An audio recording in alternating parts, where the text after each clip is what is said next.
अब हम देखते हैं अध्याय 11 प्रश्नावली 3 का चौथा क्वेश्चन। ठीक है, यदि आपने अभी तक हमारे चैनल को सब्सक्राइब नहीं किया है तो प्लीज़ सब्सक्राइब कर लीजिएगा। ठीक है, चौथा क्वेश्चन देखते हैं। एक चतुर्भुज की भुजाओं की माप 4 सेंटीमीटर, 6 सेंटीमीटर, 6 सेंटीमीटर व 8 सेंटीमीटर है।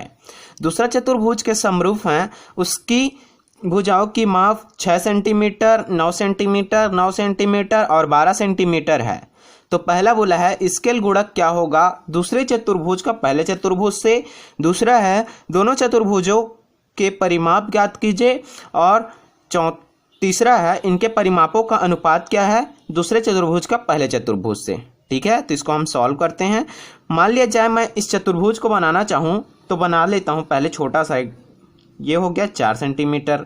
ठीक है, एक्यूरेट नहीं बना रहा हूँ, बिना नापे बना रहा हूँ। 4 सेंटीमीटर हो गया। ये क्या हो जाएगा 6 सेंटीमीटर, ये इधर आ गया 6 सेंटीमीटर, फिर से इधर जाएगा कितना हो जाएगा 6 सेंटीमीटर और 8 सेंटीमीटर बोला है 8 सेंटीमीटर। इसको नाम दे दूं तो ये ए बी सी डी। तो ए बी कितना है 4 सेंटीमीटर है, बी सी कितना है 6 सेंटीमीटर है, सी डी कितना है 6 सेंटीमीटर है, डी ए कितना है ये 8 सेंटीमीटर है। ठीक है, उसी प्रकार दूसरा चतुर्भुज बनाना चाहूँ, दूसरा चतुर्भुज क्या है समरूप है, तो दूसरा चतुर्भुज बनाना चाहूँ तो इसी टाइप से इसको भी बना दूंगा। तो क्या हो जाएगा भुजाओं का माप क्या है 6 सेंटीमीटर, ये हो गया थोड़ा सा लंबा 6 सेंटीमीटर, ये फिर 9 सेंटीमीटर, ये हो गया हमारा 9 सेंटीमीटर, फिर यहाँ से भी यहाँ तक कितना है 9 सेंटीमीटर, तो ये हो गया 9 सेंटीमीटर।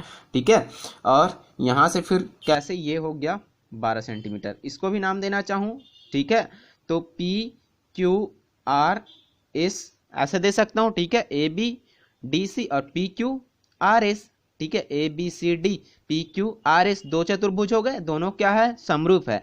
तो क्या बोला है हमें स्केल गुणक निकालने के लिए बोला है। पहला सॉल्व करते हैं स्केल गुणक। किसी भी दो भुजा का अनुपात ले सकते हैं, वही क्या होता है स्केल गुणक। ठीक है, स्केल गुणक निकालना चाहूं तो दूसरे का पहले के साथ बोला है दूसरे चतुर्भुज का पहले चतुर्भुज, मतलब दूसरा वाला क्या रहेगा ऊपर में रहेगा और नीचे वाला A B.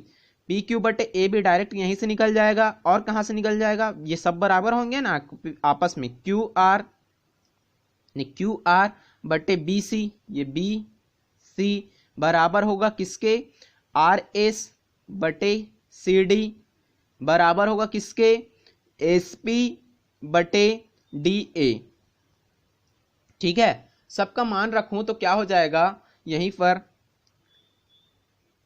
A P Q मतलब 6 बटे क्या हो जाएगा 4 बराबर क्यू आर ये हो गया 9 बटे बी सी मतलब 6 बराबर हो जाएगा आर एस का मान कितना है 9 है बटे सी डी, तो ये हो गया 6 बराबर है एस पी मतलब 12 बटे डी ए कितना है 8। ठीक है, सबको कटाऊं तो क्या आ जाएगा ये 2 से कट जाएगा, 2 दूने 4 और 2 तिया 6, 3/2 आ गया। 3 से कट जाएगा, 3 दूने 6 और 3 तिया 9, ये भी 3/2 आ गया। ये भी 3 दूने 6 और 3 तिया 9, ये भी कितना आ गया 3/2 आ गया। ये 4 से कट जाएगा, 4 दूने 8 और 4 तिया 12, मतलब सबका मान क्या आ गया 3/2। तो इसी यही क्या है हमारा स्केल गुणक है। तो ये कितना और कटा दूं तो क्या हो जाएगा 1.5। स्केल गुणक क्या आ जाएगा हमारा स्केल गुणक 1.5। ठीक है, अब दूसरा क्वेश्चन देखते हैं इसी में का दोनों चतुर्भुजों के परिमाप ज्ञात कीजिए। तो दोनों चतुर्भुज का परिमाप ज्ञात कर लेते हैं। परिमाप कैसे निकालते हैं पहले चतुर्भुज का परिमाप, पहले चतुर्भुज। ठीक है, थोड़ा सा स्लाइड, पहले चतुर्भुज का परिमाप कैसे निकालते हैं। ये जो बॉर्डर दिख रहा है ना उसी को ऐड कर देते हैं, मतलब ए से बी प्लस बी से सी प्लस सी से डी प्लस डी से ए, ये क्या होता है उसका परिमाप।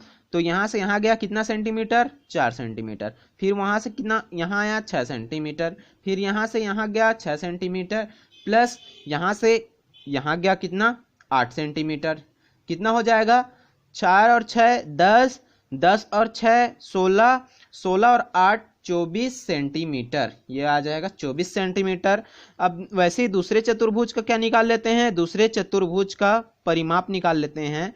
तो ये क्या हो जाएगा दूसरे चतुर्भुज का परिमाप सेम ऐसे ही निकल जाएगा बराबर पी क्यू मतलब 6 प्लस क्यू आर मतलब 9 plus R S plus 9 plus S P 12 बराबर ये क्या हो जाएगा, 6 और 9 कितना हो जाएगा, 15 हो जाएगा, और 15 और 9 24 हो जाएगा, और 24 और 12 कितना हो जाएगा, ये हो जाएगा 36 सेंटीमीटर हो जाएगा। ठीक है, तो निकल गया दूसरा क्वेश्चन भी। अब तीसरा बोला है इनके परिमापों का अनुपात क्या है दूसरे चतुर्भुज का पहले चतुर्भुज से, मतलब दूसरे चतुर्भुज का पहले चतुर्भुज से अनुपात निकालना है। ठीक है, तो निकाल लेते हैं तीसरा भी, परिमापों का अनुपात। परिमापों का अनुपात क्या हो जाएगा, अनुपात मतलब दूसरे चतुर्भुज का पहले से बोला है ना, तो दूसरा को पहले लिखते हैं 36/24, कट जाएगा, क्या कट जाएगा, तो कटा देते हैं, 6 से कट जाएगा, 6 चौक 24 और 6 छक्का 36, फिर से कट जाएगा, 2 2 दूने 4 और 2 तिया 6, कितना आ गया 3/2। इसको अनुपात के रूप में लिखना चाहूं तो क्या हो जाएगा, 3:2। परिमापों का अनुपात पूछा था, तो परिमापों का अनुपात क्या है, 3:2 है। ठीक है, अब हम देखते हैं नेक्स्ट क्वेश्चन, क्वेश्चन नंबर 5वां। ठीक है, क्वेश्चन नंबर 5वां आप खुद बना सकते हो। ठीक है, फिर भी मैं एक बार और बता देता हूं। 5वां क्वेश्चन है, निम्नलिखित के लिए उदाहरण दे एवं उनके कारण लिखिए। क्या बोला है, पहला, यदि दो बहुभुज सर्वांग सम है तो वे समरूप होंगे ही। ठीक है, मैंने पहले ही इस प्रश्नवाली की स्टार्टिंग में ही बताया था कि यदि बहुभुज सर्वांग सम है तो समरूप होंगे। कैसे, एक बार फिर से बता दे रहा हूं। मान लिया जाए सर्वांग सम कब होता है, मान लिया जाए ये चतुर्भुज ले लिया मैं, ठीक है, चतुर्भुज बोलो या बहुभुज बोलो। ठीक है, तो ये मान लिया जाए 5 है, ये क्या है हमारा 3 है, ये क्या है हमारा 5 है, ये क्या है हमारा 3 है। ठीक है, तो सेम क्या होना चाहिए, ये भी आपस में क्या होना चाहिए, बराबर होना चाहिए। किसके, ये भी 5, ये 3, ये 5, ये भी 3 होना चाहिए। ठीक है, और ये मान लेता हूं ये समकोण है। ठीक है,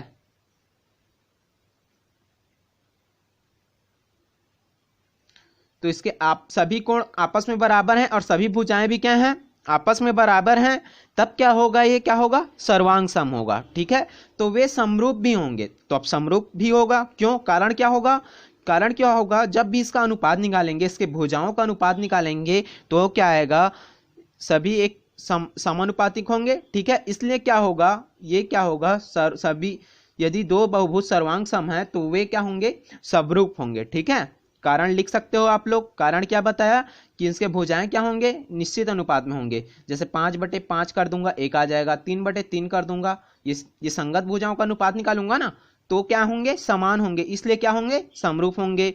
दूसरा मैं बताना चाहूं, पहला तो हो गया, ठीक है, कारण लिख लेना आप लोग स्वयं। ठीक है, यदि दो बहुभुज समरूप हैं तो जरूरी नहीं कि वे सर्वांग सम हो। मैं बताया था, मान लिया जाए दो बहुभुज समरूप हैं, जैसे कि मैं फर्स्ट में वीडियो में बताया था, प्रश्नावली 3 के पहले ही वीडियो में, कि सर्वांग सम और समरूप क्या होता है। मान लिया जाए ये 1 और ये 1 और ये 1 है। ठीक है, और मैं यहीं पर एक और वर्ग बना देता हूं जिसका भुजा क्या है, 2 2 2 और 2 है। ठीक है, यदि दो बहुभुज समरूप हैं, ये क्या है, समरूप हैं, क्योंकि इसके अनुपात क्या होंगे, निश्चित होंगे, मतलब 1/2 1/2 1/2 1/2 1/2 1/2 बराबर 1/2 होगा।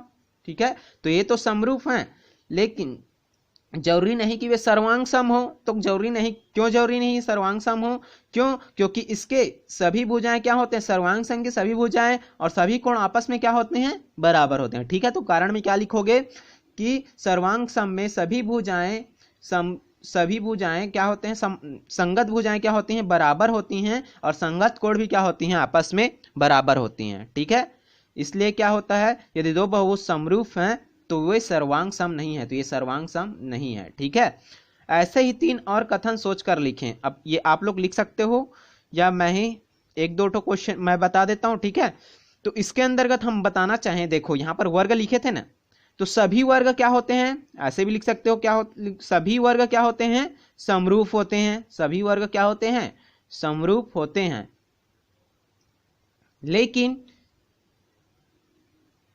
लेकिन आवश्यक नहीं आवश्यक नहीं कि वह सर्वांग सम भी हो। ठीक है, क्या हो? सर्वांग सम भी हो। सभी वर्ग क्या होते हैं? समरूप तो होते हैं, लेकिन आवश्यक नहीं कि वह सर्वांग सम भी हो। क्यों? क्योंकि इसके सभी वर्ग क्या होते हैं? एक निश्चित अनुपात में होगा। मान लीजिए इसको मैं 5 कर दूं तो 1/5 1/5 1/5 आ जाता। ठीक है, तो सभी मान तो वर्ग के सभी मान वैल्यू तो एक ही रहेगा ना, सभी भुजा एक समान रहते हैं। इसलिए क्या होता है, यदि सभी वर्ग क्या होते हैं? समरूप होते हैं, लेकिन आवश्यक नहीं कि वह सर्वांग सम भी होते हैं। ऐसा क्वेश्चन 1 नंबर में आया था, क्या सभी वर्ग समरूप होते हैं? तो क्या होगा? सत्य है। ठीक है, सभी वर्ग क्या होते हैं? समरूप होते हैं।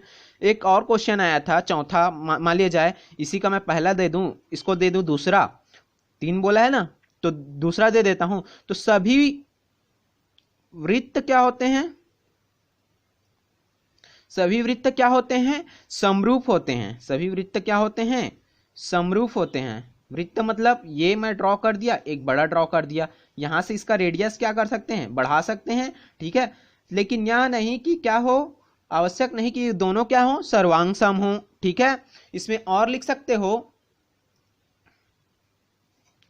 सभी, यहां तो बहुभुज बोला था ना, यदि क्या हो, दो बहुभुज सर्वांग सम है तो वे समरूप होंगे ही। तो आप लोग इसी को और चेंज कर सकते हो, यदि 2 त्रिभुज, चतुर्भुज, वर्ग, वृत्त यदि सर्वांग सम है तो वे समरूप होंगे। ठीक है।